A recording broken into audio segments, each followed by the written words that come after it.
Welcome to another episode of our mini podcast, I Built a Company That Makes a Difference by B1, where we talk to founders of sustainable businesses to get their takes on how and why they started their companies and lessons that they have learned along the way. Today, I'm joined by Tiffany Bazzato, creator of Do Mighty, a line of circular, refillable skincare products that are high impact and plastic free. Tiffany, your products look absolutely beautiful. In fact, they look good enough to eat. I've been on Thank the you. lookout for a really good face care bar in the UK. I've seen some in the US, but I'm looking for one in the UK. I see you ship to the UK. I'm very excited about that. So I have a couple things in my basket. I'm just waiting to check out after this. And we'll talk Amazing. all about that, what your products do. But in the meantime, welcome to the show. Thank you so much for having me. It's really a pleasure to be here. Awesome. So you're sitting in California. I am. We're located in Hermosa Beach, California.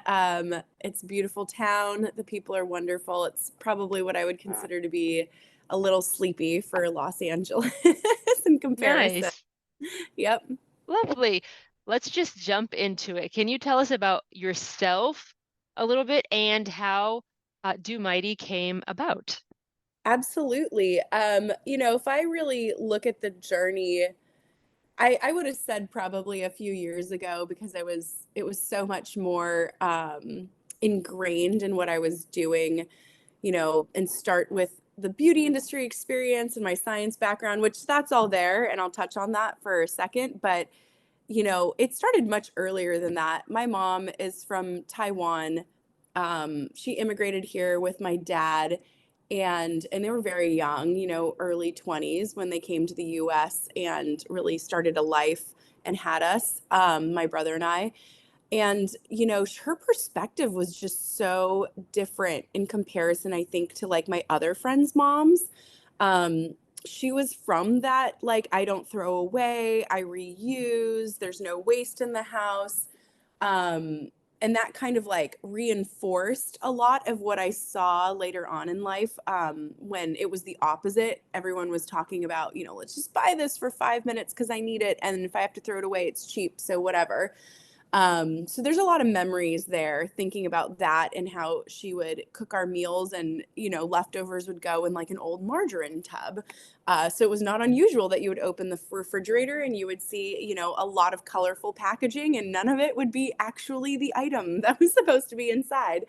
And then you fast forward, and what I loved in school, honestly, was science. I had some of the most amazing science teachers in high school and chemistry, even though I remember his name actually, Mr. Highland from La Quinta. If he's still doing chemistry, which I think he is, he was an inspiration because I was not a great chemistry student, but he was fantastic as a chemistry teacher.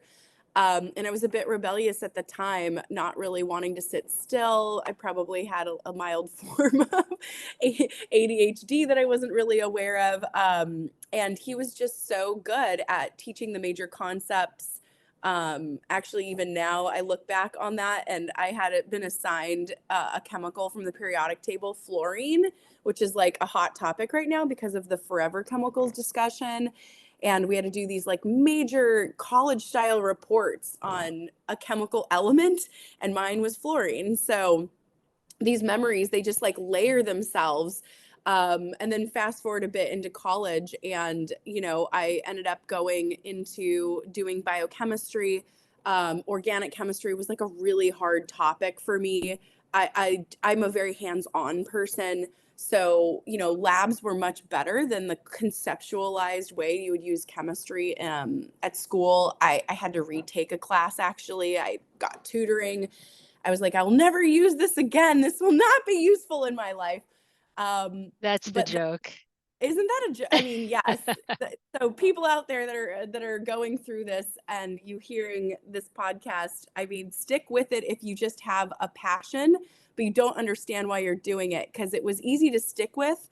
I just didn't understand how the grades matched like what I was supposed to be learning.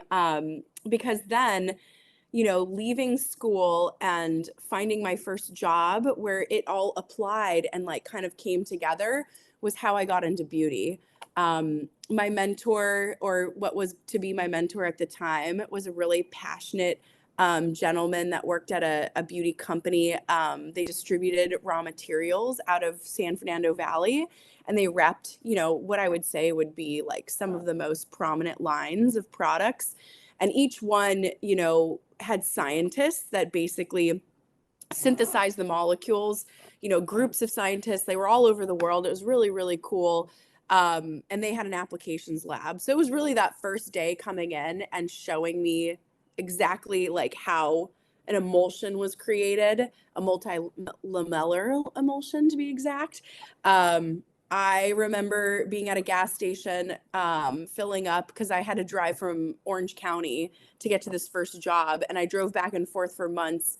But I remember calling my significant other at the time and was like, did you have any idea that like everything in a jar or a tube has a formula and I just made one? And he was like, what are you even talking about? And phones at the time didn't record, so you couldn't just record a photo or take a quick picture, and they were flip phones, so it was all talked about and like just in my own eyes. And so at that point I was a devotee. Like there was just nothing going back. And since then it's been 18 years now, using my science degree, doing different roles within beauty, helping many companies in product development develop their items before, in 2020, then deciding to launch and start Do Mighty, which You our launched business, in COVID. This was the yeah, COVID launch baby. it is. And that was not planned, of course. Nobody really knew what was going to happen. And just like every great launch, we were hoping to actually be launched the winter of 2019. It was supply delays and just general, you know, not being able to put it all together at once, that kept pushing the date out. And so that was too bad, because obviously it would have been nice to see what would have happened a few months prior to COVID, but we always look at everything with a silver lining. It really caused us to really quickly look at, should we really be rolling up everything into one place? The answer was yes. Like you couldn't ship anything if you weren't willing to kind of do that at the time.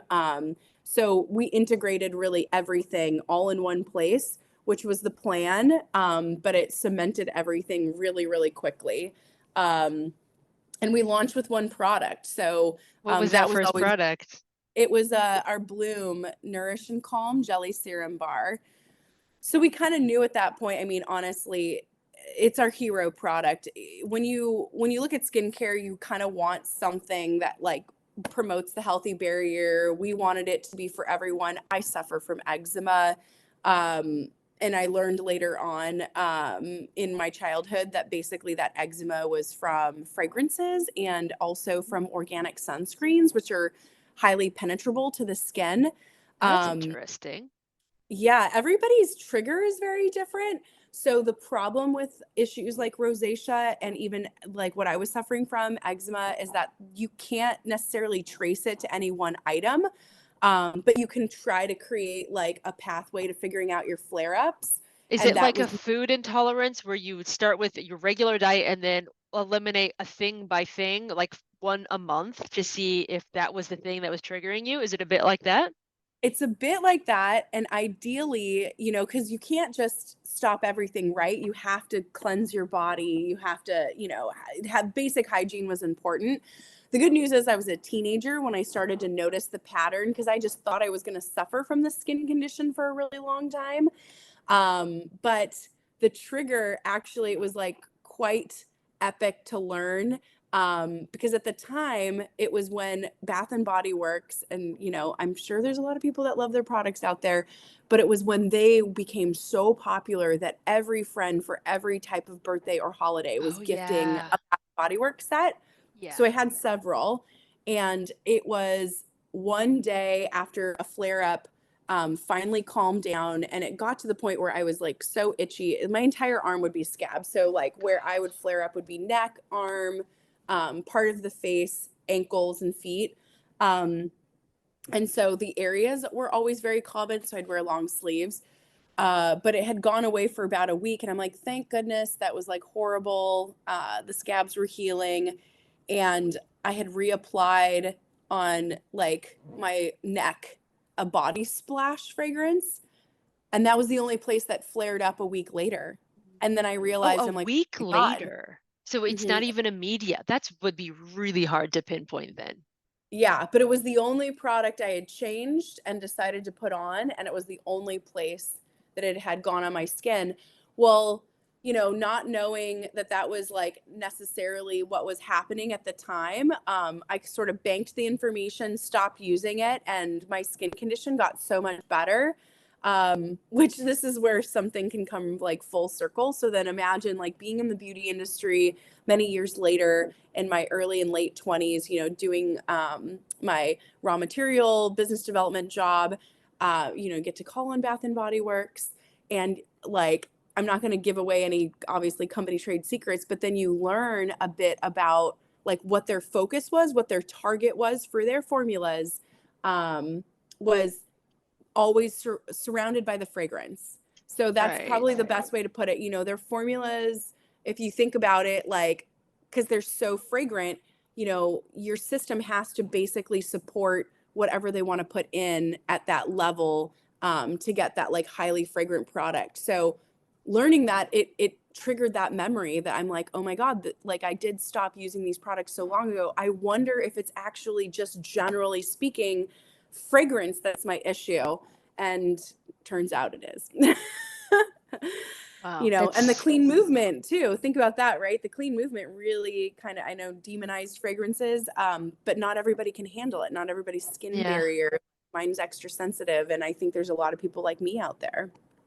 Can you talk to us about, because you've worked in this industry on the mainstream side for a while, can you talk to us about what you felt was broken or not paid attention to enough that really motivated you to start Do Mighty? Yeah, absolutely. It took, again, like seeing for many years these layers that we kind of keep coming back to, but having different roles from, a distributor versus I worked with like a very large, very interesting company that actually developed a lot of the organic chemical sunscreen filters. And I use chemical with quotations because organic filters basically means what people say slang chemical versus physical. So avobenzone, octocrylene, homosylates, salicylates, things of that nature. They were a direct producer of the products, and their quality and their manufacturing was unparalleled. Their science was like amazing to see firsthand. Um, and then working with these brands and talking to marketing people, and then trying to figure out, where's the fit for some of these different items. You definitely see a disconnect. So what ends up happening is products get created by very scientifically founded, knowledgeable people, and then it has to be translated through marketing and product development, which oftentimes those people, they have marketing degrees, not science degrees. So you're really left with that gap of how do I get a product that I think is going to do what I need to for our customers in the marketplace or cater to a certain market need, but kind of dumb down the science because nobody wants to really learn all the facts. So learning that pattern and then going into the behind the scenes, like being sort of like a part of a manufacturing facility, and then also working with brands in that way, understanding production efficiency, like how something, is, costed out and all this stuff. That's really hidden from the general public. Probably still, most people are like how I was when I started my first job. They might not even know. They might be listening to this podcast and just learning that everything has a formula in a package. And when I say that, I'm going to even preface it that have you thought about your food products, even? Everything from shredded cheese to a spray in a mist bottle. Those are all formulas. And that's important for the conversation because there's a scientist behind all of that. So I think like one of my biggest takeaway learnings that's changing right now is that gap is closing because of technology. We have people, especially on social media platforms, that talk a lot more about this kind of veil that, and they pull away from it. Like, what have we been trained to learn through marketing that maybe is no longer truly fact? Those people are amazing. You know, they speak to different ingredients, they speak to different trends that people think like they need to be following.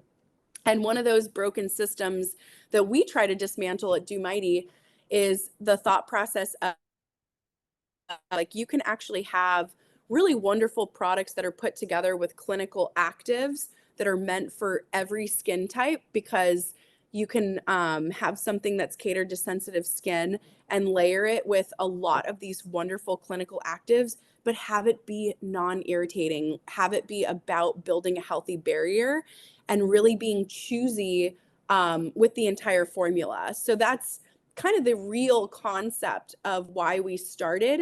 um, I wanted to make sure that like our pillars of the company were there, and I wanted to keep them a very high standard. So that being kind of the basis of like every skincare product that I have to put on my skin because of my issues of eczema and irritation, and just wanting everyone to that use our products to have a healthier barrier, also meant that we were going to have to find a way that it was going to be refillable, waterless, so that it was very compact and easy to travel with, because I was never one to have a high fluff routine. Again, that's a different kind of person. I don't think it's necessary. 20 steps does not make it better than 2 steps. If you've got the right ingredients and you're layering the right, products that are great clinically active items. And so all those things combined, we really then poof, this innovative concept of we can be eco-friendly from the core, but also have all these wonderful attributes that you've never seen before that make a product just super fantastic. So then what is Do Mighty today? Like you launched 3 years ago.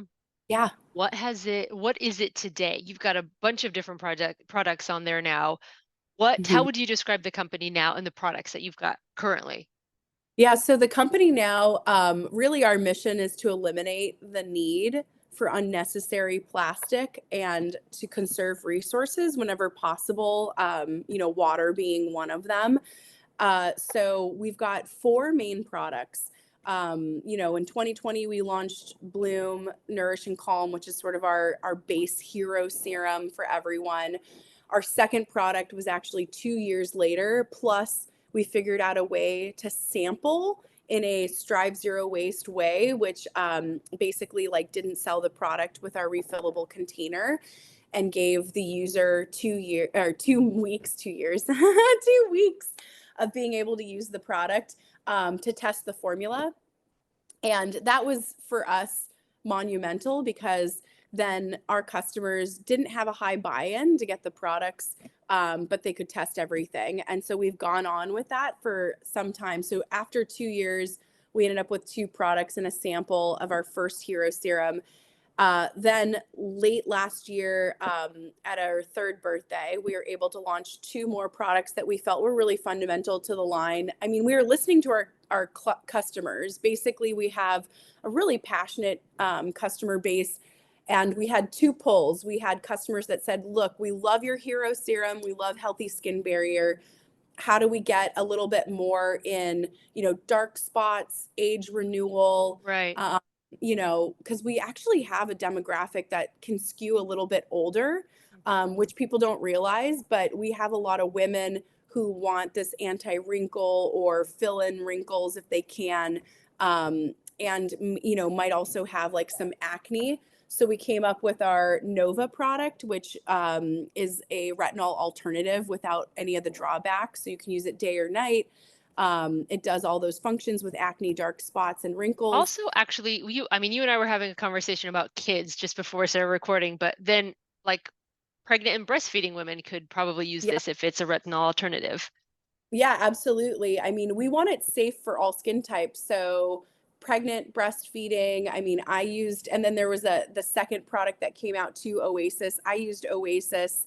all through my pregnancy, knowing that when you want to prevent something like, and people don't think about it in a technical way, but if you think about the term stretch mark, your skin is stretching. I mean, women's bodies are so beautiful, and like we can have these babies and they're in there for, 40 weeks, just stretching your skin. When your body grows too quickly versus like your skin as an organ, that's when your stretch marks happen. So if you were to put on something that's a really high skin protectant, more than just moisturization, honestly, like something that can help the barrier kind of stretch faster with it, and give that armor.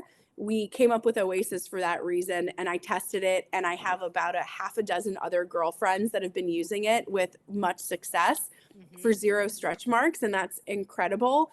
But that was a big part of like what pushed me into wanting to create that other serum that's heavy, balmy, something that's occlusive or more occlusive to the skin than just our hero serum that's like lightly dewy and hydrating and just giving a healthy barrier. So now we have that in the line as well, and in a large body bar format, because I mean, you want to be able to slather it all over.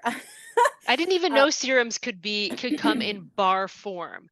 That's yeah, super yeah, interesting. We were talking to um Nora, the creator of High Bar.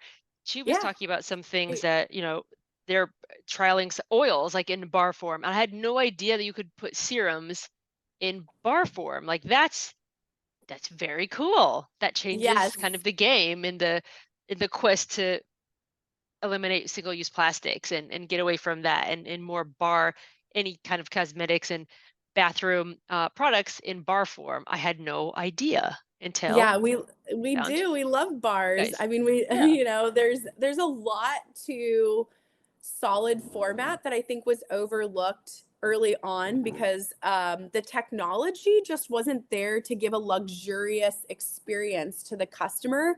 I think there are brands now that are breaking through that. Um, and part of it is just thinking outside a bit of the box, or the bottle that existed before. So when we actually kind of bringing it a little bit to the beginning, when I talked about logistics and bringing in like a lot of our sort of vertical supply chain, I formulate the products. We have a lab here. When we create a formula, it takes a long time, even since the start of the company. And I'll just mention this because we're kind of like working very hard to see by 2025 if we can finish some of our SPF products. The start of the Ooh. company, yeah, we always knew we were going to need to do SPF. That's very fundamental to keeping a healthy skin care routine and like practicing protection and whatnot. So that'll be like many years in the making. But when the idea of our jelly serum bar just came about, and Bloom was really the first and most important hero serum. That took several years, and it didn't start as a bar. So, the technology needs to be there. And when we created it, the idea of no fillers was so important, and natural actives, because we don't really want to support, big oil controls so much of like the packaging industry. They're in raw materials. I mean, honestly, if people really trace back, I know this might ruffle some feathers. Look, I know people are very passionate about palm oil. Okay. Palm oil is a big topic of deforestation. Having it certified if you do use it is very important. But if people knew and really researched how much petroleum derived ingredients or packaging or fundamentally like the treatments of petroleum and what it goes into and how that impacted the world, we would have another passionate group of people talking about it. Except studies and different packaging companies, they don't do the work they need to because they want to make sure that they continue to support big oil. I mean, it's billions and billions of dollars. So I'll just say that, plant the seed for everyone listening that is really passionate against like no use of palm oil. And please look up kind of like the petroleum industry and some of the different studies and who they're sponsored by, carbon footprint studies, like just really look at that and why that's being used as like the eco way of measuring a KPI. So I'll kind of go from there and say, like, we were able to discover, and now we're patent pending. We've already filed the patents, and they should be coming back to us possibly sometime this year. But basically, our amino acid technology is one of the only natural and unique ways of putting together a very luxurious serum. Everyone else on the market, which I think like really had good intentions to creating solid products, wanted to just remove the water and create a solid, but with similar products as a lotion. Waxes being a big part of the system to harden. So they're not melt proof. And if they are, they're using heat activation on the skin. Whereas, I mean, our product really glides. It's super glossy and beautiful. And it deposits because of the absorption and like the compatibility of the skin. So it really makes for a completely different product experience that I think is elevated in comparison to rubbing like a very hard bar that's like you have to be in warm weather. It's just very different. So we're proud to say that we're the only ones, and that we're just elevating that experience to like a high-end serum for the skin. I can't wait to try this now. And I'm probably I will make squarely sure in you the get to try age. it. Yeah, I'm excited you ship to the UK. I'm probably squarely in the age range for your that last, what was it, Nova? That last one of the last products that you. Yeah, so I'm gonna add that to my basket now, right after this conversation. Can you talk to us about um in the past 3 years, how you've developed distribution channels, where you guys are available, how you thought of that, and then how you set up relationships, your DTC channel. How did you think about this? Yeah, that's a really great question because I am technically a product developer scientist by heart and learned marketer at this point. If someone looked at our website 4 years ago, they'd be like, "This is a completely different company." But it's pivoting. It's a lot of little changes. We couldn't do everything I wanted to at once with the marketing side. We're a bootstrapping company. We don't have big money behind us, but that's part of why my passion drives what we do. And so we love working with local sustainable businesses. I mean, all of our collabs, all of our retail partners, they're not big companies. We don't sell on Amazon. And I know I get like so many people saying like, what about Sephora? What about Ulta? We get that they're the biggest companies, but are those guys really going to understand when they're just repping like all these different lines, and you go in, and their customers are used to like buying and just returning products. The concept is just lost there of what we're really trying to do. And they cycle through products the way that people I mentioned earlier cycle through buying something, and the thought that you're just going to toss it if you don't like it or return it if you don't like it. That's a greater impact on the planet, that overconsumption and willingness to just move on to the next thing. Than finding the right people who just understand great ingredients paired with, the concept of refill, reuse. So we already knew that our partnerships were going to be local and more passionate people. In the beginning, really, when we started wholesale and doing B2B, I picked up the phone. I mean, it's as simple as that. I found the stores that were opening in different places.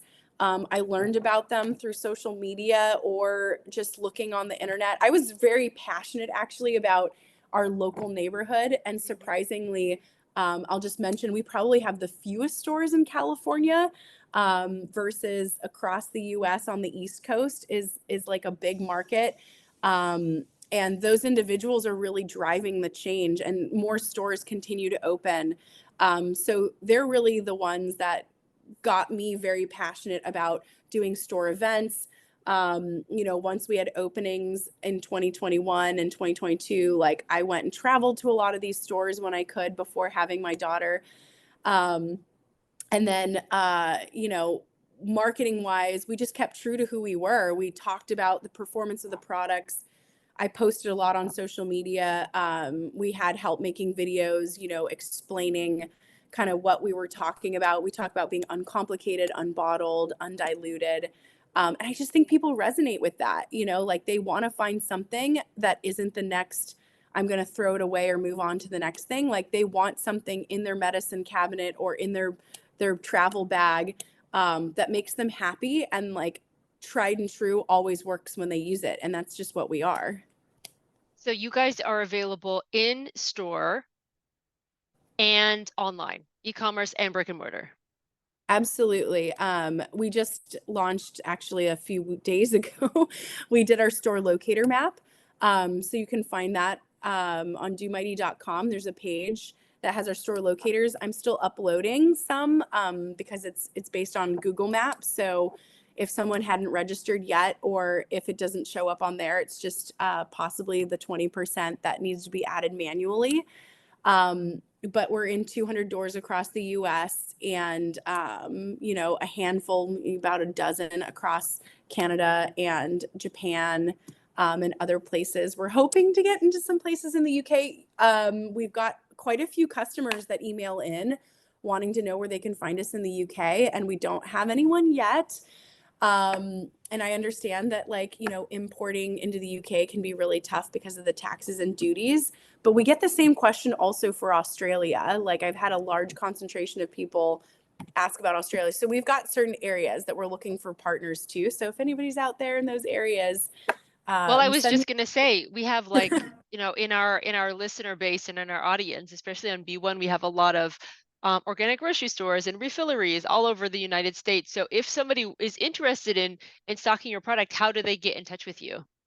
Yeah, we have a contact form on our website, and I try to always answer those back within 24 hours. There's actually a specific wholesale page. So if it's B2B, go to the wholesale page. Let me know. Oftentimes, too, I'm very in touch with our audience within Do Mighty. So you can even send a DM on Instagram or TikTok, and like I would be the one who would see it and answer back. So those are all great ways to get a hold of me. And it's spelled DEWMIGHTY for all of those handles. But I am very involved in the business. It means so much to me. So like having that direct line to people who want to know or needs questions answered, like that would be where I'm at. Awesome. Okay, that's amazing. Let's talk about your first customers. How Yeah. did you, or did you, it's always, I mean, this is like for everybody. I don't know I've never talked to any entrepreneur that was like, actually, we launched early, whether it's like a new feature or product. That's like, actually, everything came together seamlessly. We were able to launch 2 weeks early. That never, ever, ever happened. So Yeah. having product delays and launch delays is just like part and parcel with being a human entrepreneur. So when you guys were first launching and getting ready to launch, how did you start building customer interest and start connecting with customers before you launched? And then how did you convert those first customers into customers? So uniquely, it's a little bit tied to our name, which I don't think people realize all the time, since do sort of people think of, and this is why I chose it, um, a luster on the skin, right? DEW. I actually started with a account on Instagram because when the veil was lifted on kind of this wasteful beauty industry back, let's call it like 2017 or something, when stuff started to click for me and I was really thinking about all these different things, I started an account, and really that account was called Dreamers End Waste, and it made me want to research companies, who's doing what to like make a difference, like why recycling was everything that was everyone was leaning into recycling, and I already knew like that seemed really, really ridiculous for the broken system that it is. Um, and so I was able to learn enough to start an account and, kind of think about like what I wanted to do with this Dreamers End Waste platform, which has since kind of gone away. But it started us very early in understanding social media and sustainability accounts and like what people were learning and what they wanted to see or hear, what was important to them, maybe what was missing. I'm like, are people talking about composting? That's big for us. Like, you might not be able to do it everywhere, but like, since recycling is broken, shouldn't we be choosing products that perhaps reintegrate into the earth as nutrient soil? So that really got us so much information early on, before it became, big to be a micro influencer or a mega influencer in sustainability. Um, and that's also why when we launched, we already slowly had followers because we were posting about different topics that we were interested in. We were learning about different things. The algorithm wasn't so, let's call it, choosy at the time. Customers could just look up certain topics, and like if it was a unique topic and they didn't know that much about it, like you would show up in the feed. And I also believe, someone reminded me recently, don't forget that like social media at the time, you could post every day, and what people were looking at that topic was based on timing, not just like the algorithm deciding to push you forward. So Mm-hmm. you really had like a bigger megaphone at that time. And we were lucky, by that. So by the time we launched, we'd learned a lot about the customers. We had already cemented all of our concepts on our pillars and like what was really important to creating low impact products. And we were able to launch with a lot more followers, I think, than like many people did. I think at the time we were at a few thousand. And now I couldn't even imagine like what it must be like to launch now and to acquire and find like a few thousand followers that are passionate in your industry, because it's so difficult with the way the algorithm is. But they were very good at, telling us what we should be doing, or like if our information they felt like was wrong or unjust to the topic, they're like, well, think about this. They're like, have you read this article? And we still get that to this day, and I love it. That's so important. So those became our customers. And that's how we Wonderful. acquired them. Yeah. That's one. Well, let's move on to some of our kind of the questions that we people actually really enjoy and we ask all of the time to for in every interview. So Yeah. we're at the beginning of the year. We're still in Q1 in 2024. What are your big plans for this year? If it's product launch, if it's growing in certain areas, if it's entering new markets, what are the big pillars for this year? Yeah. I mean, really hyper focused on our growth for the year. Um, and most of this is really relevant because of what we're trying to launch in 2025, which is the SPF. So hyper growth, within our customers so that they can see that launch happen. A lot of people don't know what it takes product development wise to get to, an over the counter drug here in the US. And it's quite expensive. We're doing something really unique, also travelable, also refillable, also reusable in a way that's from a metal, component. And so all those items take a lot of mental capacity to develop, but also, revenue. And the customer's been asking for this since the very beginning, but I just don't think there's a great understanding of the resource intensive nature that it can be. I think it's going to be an amazing launch when we do it. So we're going to continue to focus on that. And we're also deep diving into topics that I think other brands, and I really respect what everybody's doing in the eco space, but other brands shy away from the discussions of bioplastics, forever chemicals, the transparency of what's going on, why we should be concerned. There's just so much there. We're going to unpack that a bit more. And you've actually, if you're following our blogs, and any of our videos for social media, especially, we continue to talk about these things, because I just don't think they're well known. So we're going to continue to deep dive into that and start, I don't want to say controversial conversations, but just a deeper level of conversation than, ooh, look at my product. You know, we're a company that cares about beauty because that's what I know best, but we care a lot more about environmentalism and like creating education around that for our consumers and our followers. So I just did a customer discovery call with a young lady sitting in Wales that will release on the podcast as well.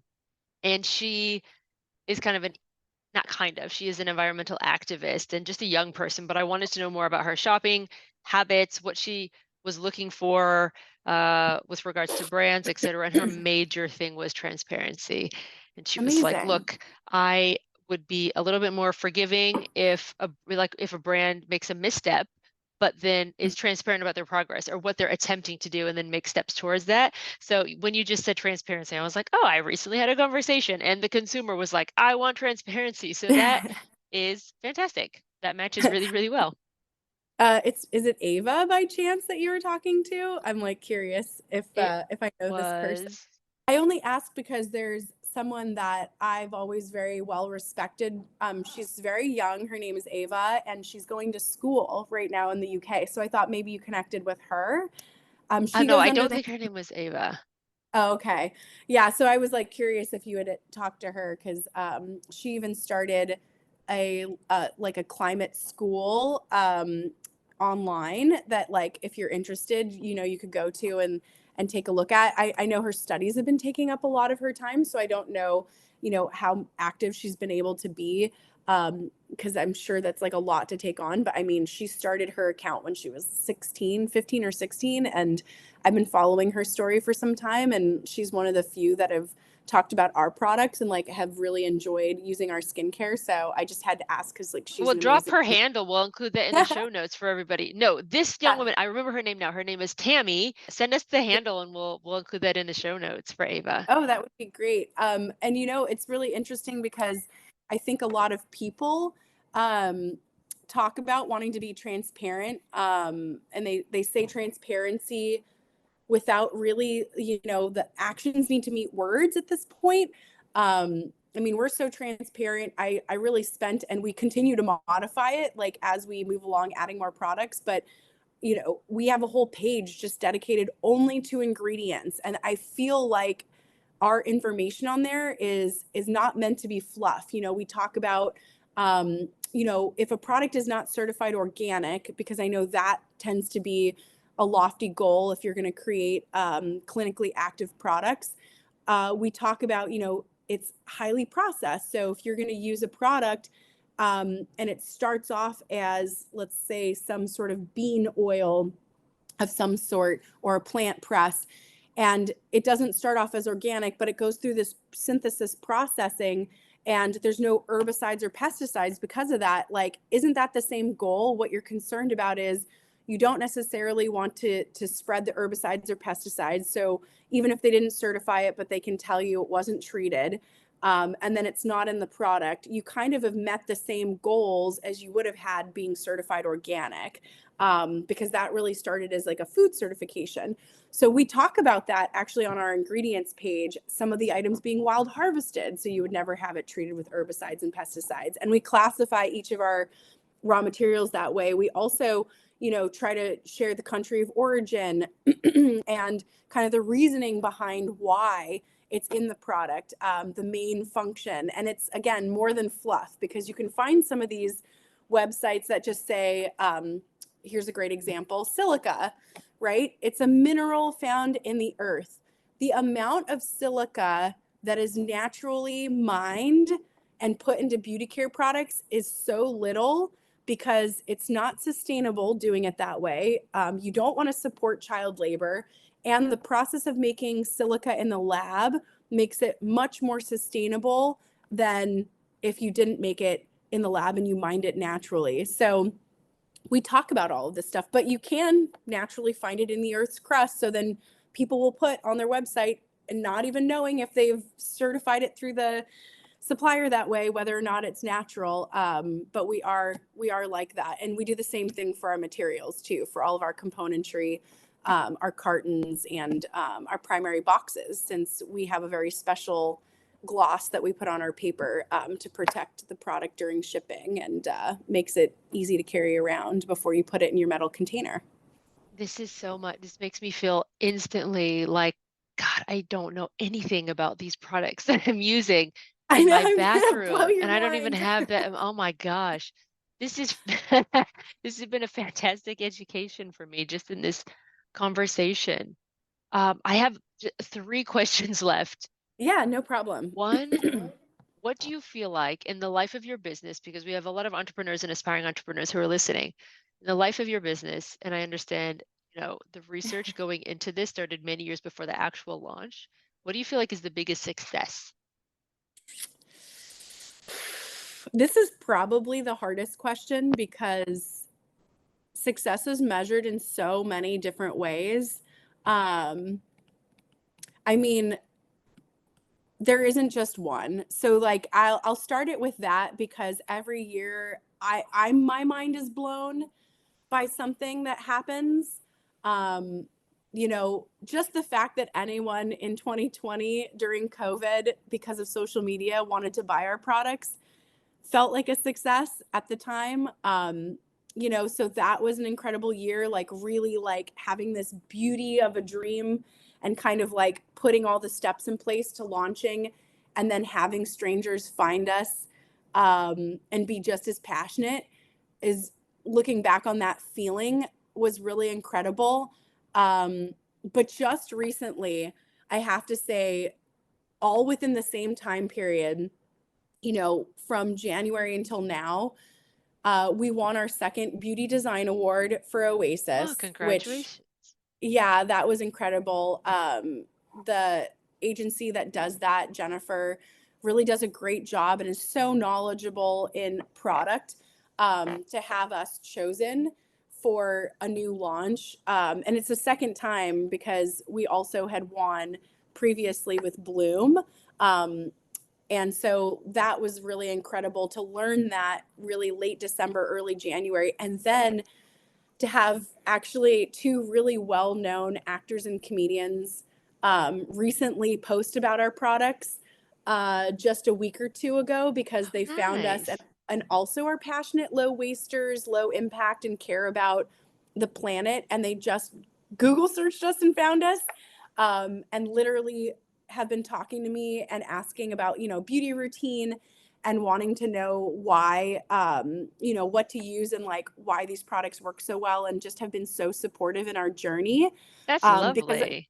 yeah, I mean, honestly, they could be doing anything with their time and being able to talk with them and having their audience learn about us because of their wanting to pass on some of this information to them. I mean, that feeling like of our message getting through and that kind of like amplification, uh, I would say that that's been a success too. So those are probably what I would say right now, like is really sticking Nice. with me. But yeah, like it's been wonderful. Like 2024 has been a year. Yeah. Well, let's talk about the flip side of that coin then. What do you feel like in the life of your building Do Mighty has been your biggest failure to date? Biggest failure, if I can even call it that, is there was a slight misstep, I would say, in if I'm remembering the timing correctly, 2021. Um, we kind of fell into that trap after launching and then going on to our second product of thinking we needed to do a little bit more in the traditional marketing route. So we really expended a lot of resource in trying to learn a bit more about this, like, Google ads and mass customers, because like it basically resonated with me, like our messaging is so passionate, like more people are going to want to learn about this. I had bit off like way more than I could chew, I would say, in learning marketing at that point. And it really took a lot of the resource that we probably could have spent more on our R&D, and kind of went this more traditional route. After 3 months, I had the wherewithal to be like, this is nonsense. If this is what it's about, like, and this is, you've had enough entrepreneurs on here, we don't necessarily subscribe anymore to the thought process of we need a boatload of venture capital funding so that we can just lose money in the beginning to acquire customers and hope that they stay. I mean, that is, I'm just going to say, nonsense. Like, that might have worked 7, 8 years ago. Customers are too smart to just want to get hit with ads. We're too educational to even like go that route. And so after 3 months of giving it a go and then seeing like how nonsensical it was, like, I stopped. And that would be, I would consider, I guess, like a misstep and something we learned really quickly about. And then like just was like, look, we're going to stick with our core authentic audience. Like, we don't need to be blowing up to this mass group that's not going to understand what's going on. Yeah. Yeah. Okay. That's like so well put. Yeah. I've heard a lot of similar things, especially if you're really a values or mission-based company. It's yeah, it could be just throwing money out the window.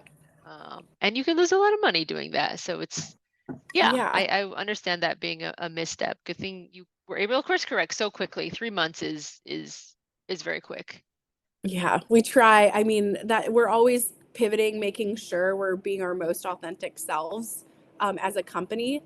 And I think the mass consumer will get there. We have lofty goals to keep going in through our niche. And like I said, it's really about that authenticity and education, and talking about what we're passionate about. Because I feel like, and maybe I might be looking at it in a small sliver of a way, but if I don't understand the topic and I'm really passionate about it, there's probably millions and billions of other people that are in the same category. So you got to really go one step at a time. Let's not leap forward, and maybe even end up sounding preachy to people when we're really not. We're here to have the conversation, to have the debate. Let's open the topic. Let's see like what direction you're coming from. We have a viewpoint, you have a viewpoint. And that's kind of where we're going to continue to do our best. Whereas, marketing is like a 3 to 5 second journey that ends up sounding preachy if you're basically gonna try to talk about sustainability to a group of people that like have been over consuming their whole life and doesn't understand the difference between convenience and potentially what the difference is between quality and quantity. So Yeah, for sure. Okay, and the last question that we ask everybody, if you could get 85% of the world to adopt a single behavior, what would it be? yeah, this one would be to look at, you know, when you purchase a product, are you really doing it in a conscious way of need? I hear often, and I sort of just said it in the last sentence, but convenience is measured differently for different people. We're all doing our best, I think, to live within our means, to enjoy life, to be there and be present, I think, with our families, friends, and loved ones. But convenience can come at a cost. So when someone believes in convenience and they're just sort of pushing the button and buying something, they don't know what business they're supporting. They don't know necessarily. They haven't like really done the background.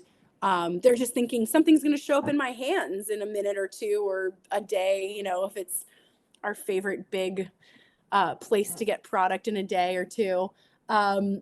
So I really urge people, and if 85% of the world could really look at, who do I actually want to support in a small business? You're supporting people who passionately care about different topics. The money goes back into your local communities. It's been researched and shown that it recirculates within your own community. You're not just giving to a nameless big corporation that's looking for loopholes and ways to plant their flag in every single country and build some mega business and take that money and do what with, right? So that's the most for us, because if you are a conscious consumer and you push the button less often just to have something in your hands, which more likely would get thrown away anyways, you would be looking at these small businesses differently, and you'd be wanting to support them instead of you know, these behemoth companies that you're never gonna really ever get a hug from. And supporting your local community. Yeah, you know, and I don't mean small business like just us either, by the way. I mean, there's a lot of people to look at, local restaurants, you know, local retailers.